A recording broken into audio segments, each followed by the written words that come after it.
Hallo alle Eiswürfellutscher, Hitzegeplagte und Freunde der VR. Ich bin Soshiro und heute geht es um Facial Interfaces, die für mehr Kühlung mit dem BoboVR Headstrap S3 sorgen sollen.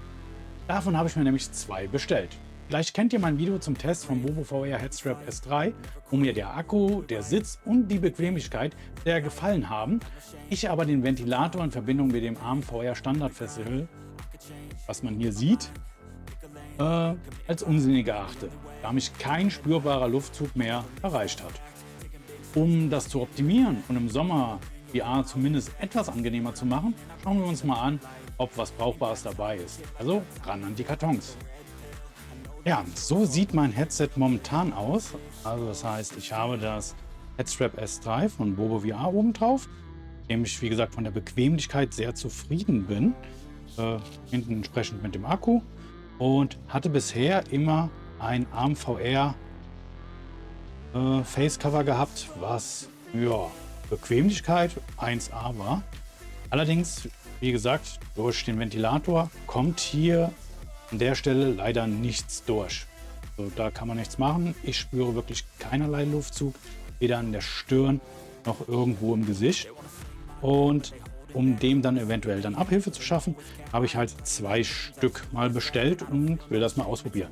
Also einmal haben wir hier das F3 von BoboVR, so passend praktisch zum Headstrap direkt, wo ich guter Hoffnung bin, dass das funktioniert. Und auch ArmVR hat was Neues rausgebracht, und zwar haben sie eins, das jetzt extra für Halo Headstraps gedacht ist. Was also schmäler ist, und man sieht auch dort sind die Lüftungsschlitze im Vergleich zum vorigen, wenn ich es nachher raushole, kann man es vielleicht dann besser erkennen, wesentlich größer. Und ja, wie gesagt, da bin ich guter Hoffnung, dass das funktioniert. Ja, also als erstes mache ich mal den Lüfter an. Hört, er läuft durch und ich spüre auch hier vorne dran, dass jetzt ein Luftzug kommt, aber hier drinnen, wie gesagt, kommt leider nichts an, weil das Facecover alles blockiert. So, deswegen nehmen wir das jetzt mal ab.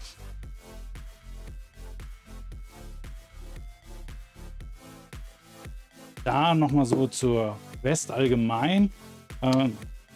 Die Pico war da oder ist da tatsächlich etwas weiter gewesen, die Pico 4, weil die hatten schön das Ganze mit Magneten gehabt und da war das ein einfacher Schnappverschluss, schon war das drin. Also, wir fangen einfach mal mit dem Bobo an, das packen wir mal aus. Legen wir das hier auf. Ja, wunderbar, geht auf. Und dann schauen wir mal rein, was wir haben. Also, wir haben eine kleine Anleitung. Die klappe ich mal auf. Mal schauen, was drin steht.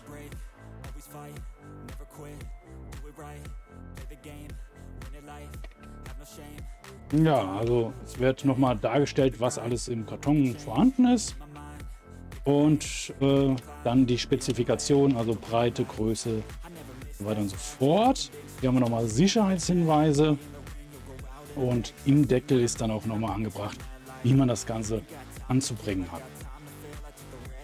Ja, was haben wir hier? Hier haben wir ein neues Inlay. Okay, das ist komplett geschlossen. Und dort haben wir dann schon das eigentliche Stück. Man sieht hier oben direkt Lüftungsschlitze. Sehr groß, sehr breit.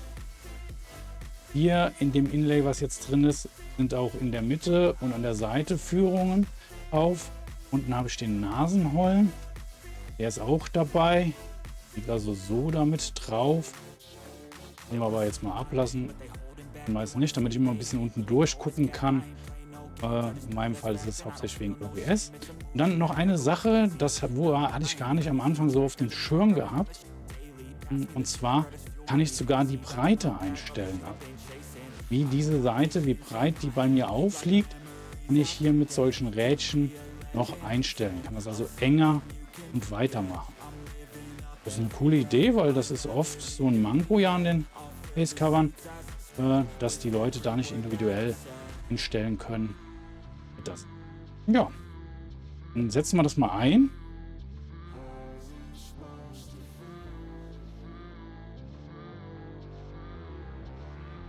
Ja, gestaltet sich, hinsetzen, sehr, sehr einfach. Und schon ist es drin, also schon direkt eingeschnappt. Und wir lassen den Ventilator mal laufen.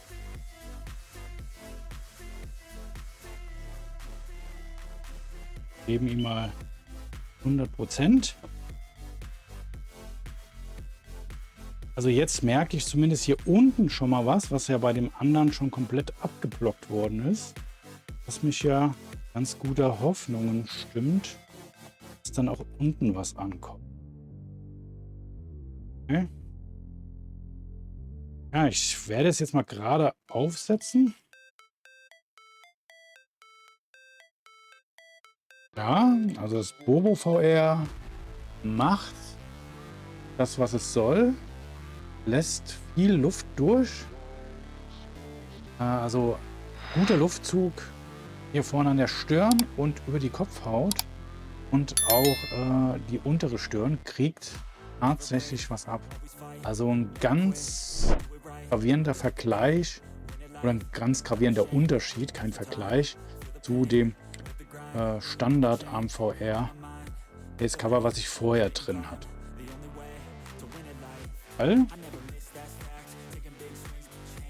Also da kommt auf jeden Fall ein guter Luftzug hier unten an der Stelle. So weht praktisch hier durch. Das funktioniert wirklich sehr, sehr gut.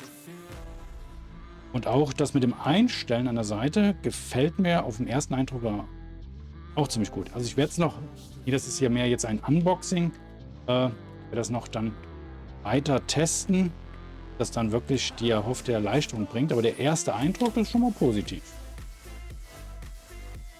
Holen wir es mal wieder raus. Geht auch relativ fix und einfach. Und dann hatten wir ja, wie gesagt, dann hatten wir dann vom VR das Pardon dazu sozusagen. Und von denen war ich immer sehr begeistert in der Vergangenheit. Mehrere Sachen von denen, also auch die Handschlaufen hatte ich mir dort geholt. Finde ich sehr, sehr gut. Das halt nicht nur für die Quest, sondern auch für die Pico. Mal rausfinden, wie das aufgeht. So geht der auf. So, was sehen wir da als erstes? Also, auch hier ein weiteres Inlay. Ziemlich massiv, ziemlich groß, breit. Okay. Sehr weich. Dann das Gerät selber. Ja. So aus. Hier das typische Logo drin.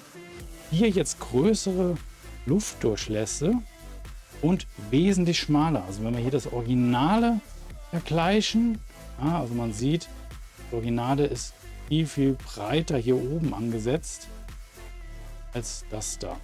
So, perfekt für ein Halo-Strap, wenn da drunter passt. Hier haben wir die Nasenschutz drin, beziehungsweise nicht Schutz, sondern dass ein Lichteinfall unten dran ist. Auch den mache ich mir nicht raus. Hier ist jetzt das Kleine drin. Man sieht, bei dem vorigen hatte ich das Breite drin gehabt. Ich lasse jetzt erstmal das Kleine drin. Man kann ja einfach mal ausprobieren. So. Setzen wir das ein. Ach ja, und auch da haben wir diese Schrauben zum Justieren. Der Seite. Ich muss sagen, das klickt jetzt nicht so direkt geschmeidig rein. Oh, doch. Und die sind jetzt nicht, um die Breite zu verstellen, sondern das ist dann für die Brillenträger bei uns oder einfach für Leute, die mehr Abstand wollen. Zwar bei dem alten ist es so mit Rastern geregelt. Kann man hier sehen, diese Raster, wo man das dann einrasten kann, um den Abstand zu stellen. Und jetzt haben wir schöne Rädchen, um das zu machen. Finde ich gut. Gefällt mir. Diese Rädchen finde ich eine gute Idee. So, der Ventilator läuft noch. Ja, also ist noch an. Also auch hier kommt vorne viel runter. drückt jetzt an der Stelle nicht mehr direkt da drauf. Und dann gucken wir mal, ob was ankommt gerade schnell.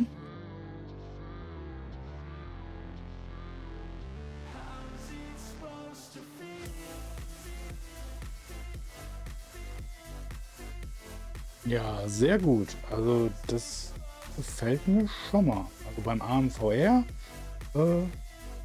kommt echt ein guter Luftzug an. Also er kühlt schön über die Kopfhaut hinweg. Und auch in der Stirn ist es angenehm zu fühlen. Sehr gut. Also man sieht es hier vielleicht. Hier kommt schön der Wind runter. Und man könnte jetzt sogar rumprobieren. Also das Inlay, wo hier nochmal Luft dazwischen ist, hier noch einsetzen in das Cover, das mal umtauschen, mal auszuprobieren. Aber wie gesagt, das sollte ja nur mal ein Unboxing sein, damit man die mal sieht. Ja, das soll das Unboxing auch schon gewesen sein.